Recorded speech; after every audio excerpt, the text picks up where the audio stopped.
Welcome back. It's February and the garden's already looking great, as far as I'm concerned anyway.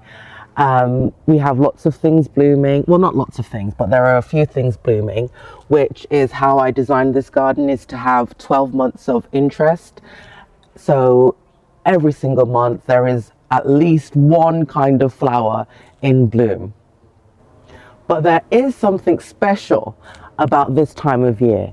February, the end of winter, spring is just around the corner. The sarcococcus and the daphnes have been blessing us for the last few weeks with their fragrance. But now there is the hope of what's to come. The crocuses and the hellebores, they've started flowering. The spring bulbs such as hyacinths and tulips, and of course daffodils, they've started to shoot out of the ground, not flowering yet, but there is the promise and the hope of beautiful flowers in just a few short weeks. It's a wonderful part of the season where everything is still full of promise. We haven't had any major disasters yet. The things that should be budding up are budding up. The things that should be shooting up are shooting up. And that's all we can really ask for. Come and talk back to me in, say, June or July, and I'll let you know how much of the promises have come true. So before we take a look around my Bliss garden, which is in London and is the equivalent of a USDA Zone 8A, I just want to share with you the purpose of this garden and my reason for sharing it with you. This is a sanctuary for me. It's a place of deep healing and an abundance of love. I hope that in sharing this space with you, you are able to tap into, even if it's just a small amount of the joy and fulfillment that I get from being in this space and creating this space and loving this space. I hope you can feel an element of that, because it literally makes me feel overflowing with joy, and I only hope that some of that can spill out to anyone that needs it. If you are dealing with mental health issues, such as for myself, I deal with bipolar disorder, I cannot encourage you enough to go outside, to take an interest in nature, and if not nature, something else that you are passionate about. For me, obviously, I would direct you into visiting your local parks and visiting local gardens, public gardens, if you don't have a garden yourself, because I've fallen in love with nature. I've fallen in love with plants. Actually, I've fallen in love with plants in a major way. And I think that the benefits that being outside, being with nature, watching plants grow, the benefits that brings to my life, and I do believe your life, if you give it a chance to, are endless. You know, there is no beginning and there is no end.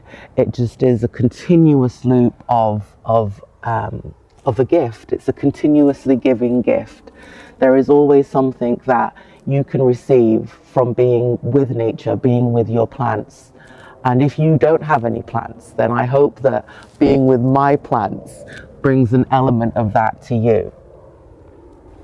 Now, this isn't a perfect space, and it never will be a perfect space, but in its imperfection, I find true beauty. The fact that I know that it's not perfect and that it never will be perfect and there is no end, it will never finish, that doesn't diminish the significance of this space in my life. That does not take away the love that I have for it. It doesn't take away the amount of joy that I feel by being in this space and seeing all of its imperfections. And I feel that in its imperfections lies its true beauty. As with us, as with people, that really our true beauty lies within our imperfections. So I really want to encourage you to stop trying to be perfect. There is no requirement for self-love, for others to love you, for joy, for excitement, for peace, for gratitude. These are all things that are accessed without any level of perfection. It's not expected, it's not necessary. And I believe that if we stop trying to be perfect and instead try to love ourselves as we are and accept ourselves as we are, we will really find the beauty that exists within all of us. So I'm going to stop waffling on, and we're going to take a quick look around the February garden. Hopefully you will see how green it's become since our last video in January, how many different things are in bud, and just how beautiful it is. Okay, so we're going to start in the front, which I'm going to describe as my woodland bed. Now, the reason for that description is because I've limbed up these old conifers that have been here for years and years and years. And in doing so, I've created a space to tuck in some color. And the color comes in the form of these hydrangeas. These are just your classic old school hydrangea macrophyllus, and this is a Weigela. So through the spring we should get blooms from these three significant plants here, and then there are bulbs planted in here also. There are winter flowering perennials such as the cyclamens tucked in that they've stopped flowering now. There's a Japanese anemone called Serenade right here, and in the shadier section just over here there's some Brunnera. This is Betsy Bowring Brunnera planted right here.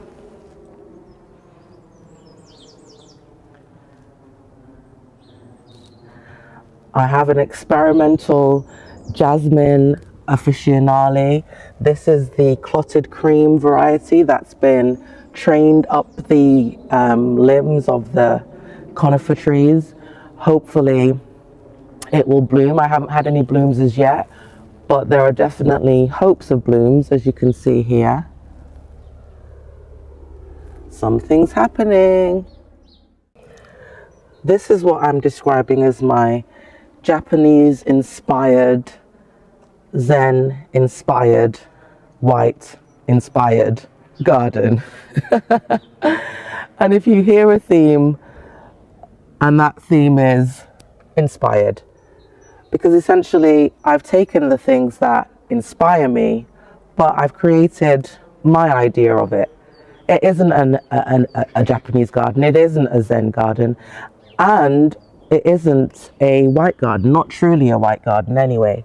Hopefully it gets more and more into that description, but currently today there are plants that bloom in colors other than white, purposefully put here because I enjoy them and I think that they match the mood rather than the color being a match. I have a Claire Austin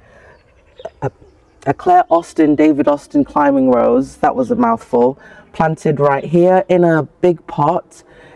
It's a white but a creamy white flowering rose, and straight across from it in a small matching pot is the Champagne Moment Cordes rose. That also is a creamy white, but as the name implies, it's got a champagne-y element to it. Here we have 3 Invincible Spirit 2 hydrangeas. These are arborescent hydrangeas, also known as the smooth hydrangeas, or the pink Annabelles. Then we have Vinca minor, which is the Alba, and we have a Cunningham white rhododendron. In the corner here, there is a Philadelphus, also known as a mock orange. It's managed to keep its leaves on during the winter period, and I believe that's because it's in quite a covered area, but I'm not sure if in being in such a covered area is going to prevent it from flowering as profusely as I would like. But we will see as we go through the following months. Tucked in the back here, this is just a British honeysuckle, and I say just as if that means it's a less beautiful, less significant. I mean, this is our native British honeysuckle, and it's not within the color scheme, but it is one of the climbers that I know flowers well in a shaded area, because this front garden gets morning sun, but then it's predominantly in shade. I would say light shade for the rest of the day. Now, I'm not going to take you through every single shrub and plant at the moment. I will talk more about them each individually when they're in bloom or when they're looking their best if they're not blooming plants. But today I just want to go over the most important parts, the elements that are at the forefront of my mind when I decided to grow a garden. If you've watched any of my videos before, you will know that those plants are hydrangeas, roses, and peonies. They are the reason for this garden existing. They are what inspired me to create something magical, because whenever I went to any type of garden center or supermarket or anywhere they sold plants, that's what attracted me. So I learned as much as I could about those plants, and I've created a space to be able to embrace, nourish, and grow those plants beautifully. And we'll start with this one over here. This is an oldie but a goodie. I don't know the name of this, but this is another hydrangea macrophylla. It blooms white with a blush pink undertone. Now, it's been moved into this space, which is a little bit more acidic than where it was in the back garden. So I'm interested to see whether or not this year it will bloom with, instead of the pink undertone, with a slightly blue undertone. As we move around, the first of our hydrangeas we come to, this is hydrangea runaway bride. You can see how beautiful its habit is. It's quite a great hydrangea for planting in the pot, because it has the habit of cascading over the edge of the pots with its beautiful blooms, and it flowers not just at the tip, it flowers all the way along. In the back here, this is a hydrangea curcifolia. It's Snow Queen. However, I really don't have an opinion as to what's going on with Snow Queen, because I have never seen it bloom, and in fact, to my eye, it doesn't look as if it's grown in any way, shape or form since it's been planted, which has been over a year now. The only reason I don't drag it out of the, out of the bed is because, as you can see, the leaves are still green, and there has to be some life in it for the leaves to be green, and they haven't fallen. So I'm just hoping that there's a lot of work going on underneath, and the Snow Queen will do something this year, because as of today's date, I don't see any difference in it. It doesn't look like it's grown an inch. So here we have a peony. I've put this as a marker so I don't dig it out accidentally or step on it.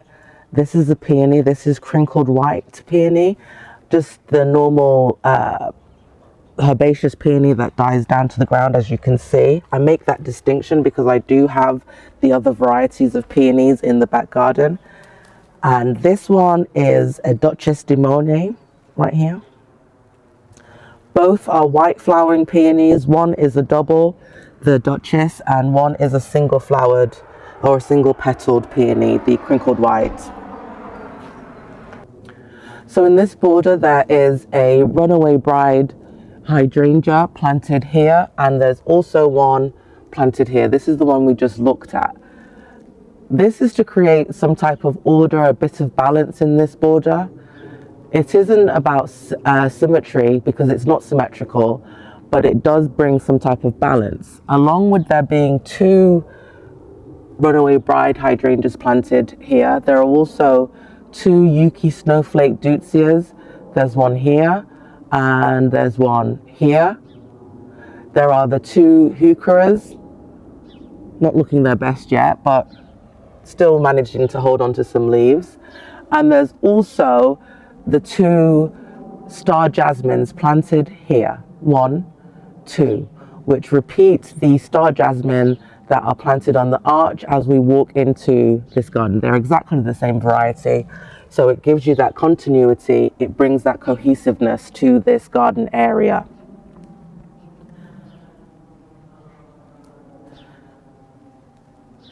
There is iceberg rose. This is the bush form of iceberg rose, a very young planting. I also have another iceberg rose in the back garden, a very, very mature one that we'll have a look at in a minute. And in the background here, these are the original Annabelle hydrangeas. A lot of people, including myself, we have the incredible version, which provides us with stronger stems and things like that. But there is something to be said about the classic Annabelle. You know, it does have a floppy habit and tends to nod its head, especially after any kind of rainfall or something like that. But there is beauty in that. It has a whimsical look and feel for me. I really love it. I think it's all about placement, and that's why I've decided to plant these at the back of this border, where they are not going to nod their heads into a path, into a walkway, and create any kind of issue, but they can still be enjoyed, and they still bring that whimsical look to the garden space that, although the Incredibles have that, there is a slight difference to what the original Annabelle brings to a garden space, in my opinion. So here we have a Macmillan Nurse Rose. It's a small shrub rose. I think it is, let me think, it's a Peter Beals rose, and it flowers a creamy white, and in my experience it flowers profusely, so it's really going to light up this corner of the garden when everything else kind of dwindles down, because roses tend to take a break in the hottest part of the summer. So say August time, they are not flowering as profusely as they do in the spring, and then again in the autumn. When you're creating a bed, when you're creating a border, when you're creating a garden, it's very important to think about the timing of how these things complement each other, that although there are a lot of plants, they're not all clamoring for attention at once. They play together, they sing together like a band, like a group, like anyone in an orchestra. Okay, so this is Secret Parfumer that's tucked in back here. This is a slight pink rose, but the more sun it gets, the whiter it becomes. In the back there, this is a Bluebird Serrata hydrangea. I've planted it in this pot because I want it to stay blue, and I'm not sure that my natural soil is acidic enough to create that environment for it. So I have planted it in a huge pot, and hopefully it does really well in there. I'm not sure if it needs a pot quite so big. We'll have to see. In the back here, this is my classic climbing rose, the old-fashioned Madame Alfred Carrière. And I do believe if it's good enough for Vita Sackville West, then it's definitely good enough for me. The reason that I planted this rose here, it's one of the best advised roses that do well in a shady area of the garden. So I haven't seen any blooms on it yet. It was planted last year, but it's alive. I have aphids on it. I haven't seen any blooms on it as yet because it was planted last year and I had 0 blooms, but I do believe I should get something on it this year. I hope so anyway. If not, I guess we will have to continue waiting, because I think that this is the perfect place for this plant. The amount of light it gets and the coverage that I'm hoping for as it comes up this fence.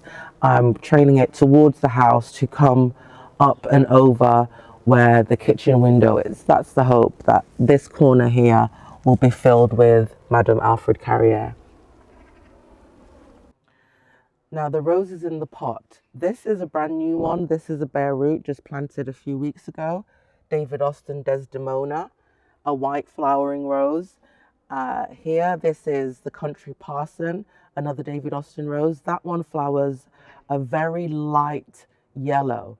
But again, as with the Earth Angel, the Secret Parfumer rose, the more sun it gets, the whiter it becomes. In this other pot, this is a Bouquet Parfait. This rose doesn't actually have great fragrance, but what it does have is lots and lots and lots and lots of flowers. So fortunately, Desdemona and the Country Parson, they both smell absolutely gorgeous. So Bouquet Parfait doesn't have to work so hard because what she's missing in fragrance, these two will help out. And you will get that fragrance as you walk through, and you won't even notice that Bouquet Parfait isn't an extremely fragrant rose. Now, what we can talk about are the wonderful spring bulbs that are shooting up in this garden. Just a few short weeks ago, places that were just barren looking, that had nothing going on at all, they are now filled with patches of green, patches of hope, and soon there'll be patches of flowers. Can't wait for that.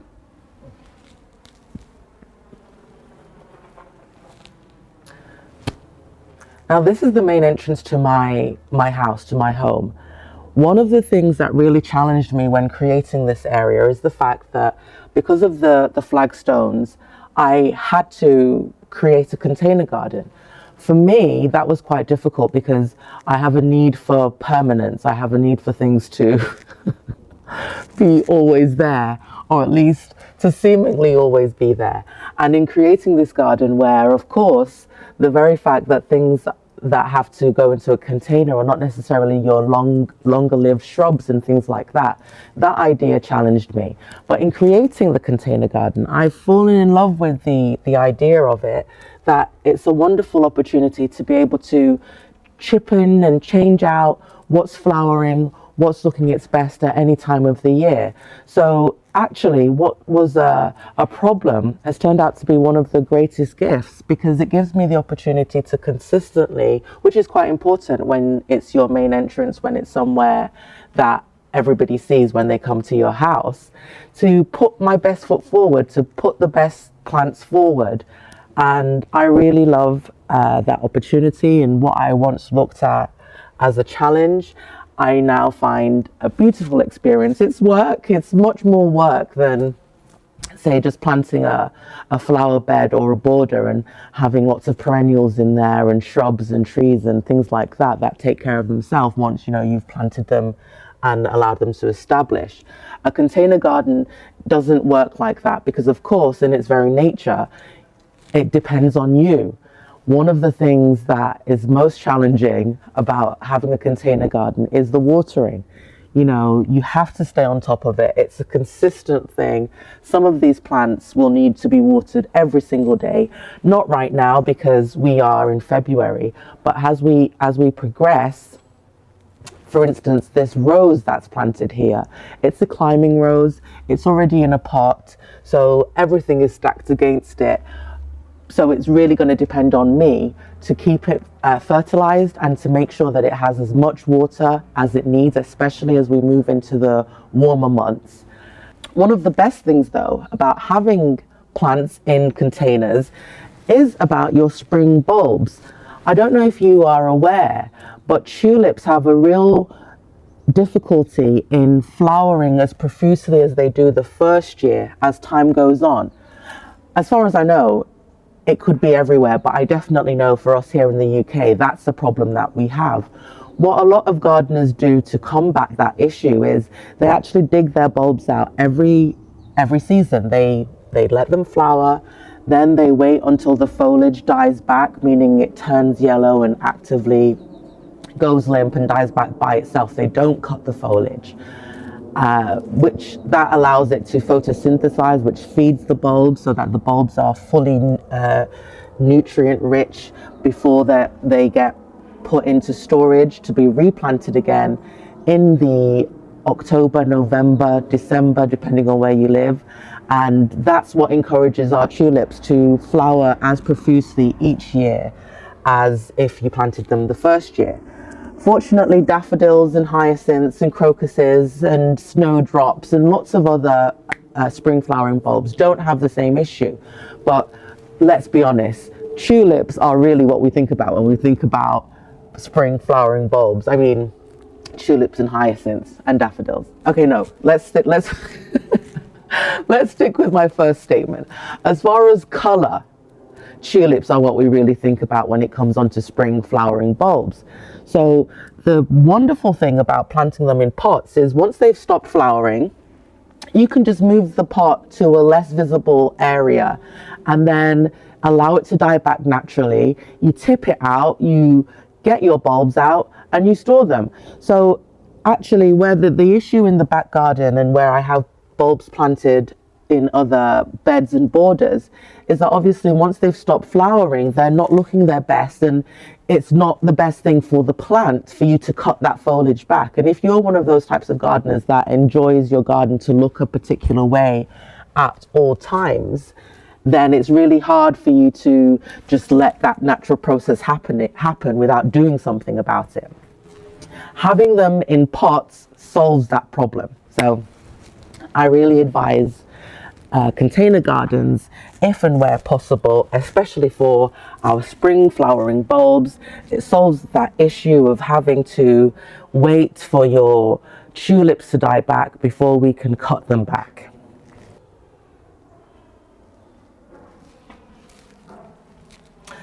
These are the hellebores. How amazing. Look at how beautiful these are. Winter flowering plants that are profusely flowering in this pot. And once they finish flowering in the pot, you can always either move the pot or you can plant them out in the garden, depending on what your next season looks like, whether you need that pot or not. You know, they're very flexible. Over the long term, though, I think hellebores naturally prefer being in the ground. Tucked back here, this is one of my Sarcococca confusas, and I can't tell you enough good things about this plant. I have several of them planted through the front, the back, and of course here in the entrance garden, because the smell, the fragrance for me is wonderful, absolutely unmatched. I adore it. I also have the Sarcococca hookeriana. This is also a lovely smell, but if I'm honest, the Sarcococca confusa is the one that has my heart. It's absolutely beautiful. I think this one probably looks better with the red stems and the color of the buds and the blossoms. But as far as the fragrance is concerned, the Sarcococca confusa, in my mind anyway, wins hands down. So there are 2 roses planted in this front entrance area. The issue with this front entrance is that it has the morning sun, and then for much of the rest of the day, from say about 11:30ish, it's part shade at best. So I really had to look into what kind of rose would do best in this area. This is Climbing Rose Laguna, which is a Cordes rose. It's quite a pink rose, not a garish pink, at least not in my mind. It's a cottage pink.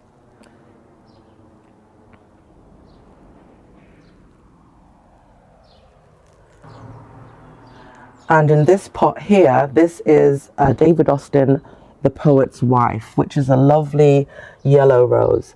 Now, one of the things with the Poet's Wife, in my experience, is it's a pretty floppy rose.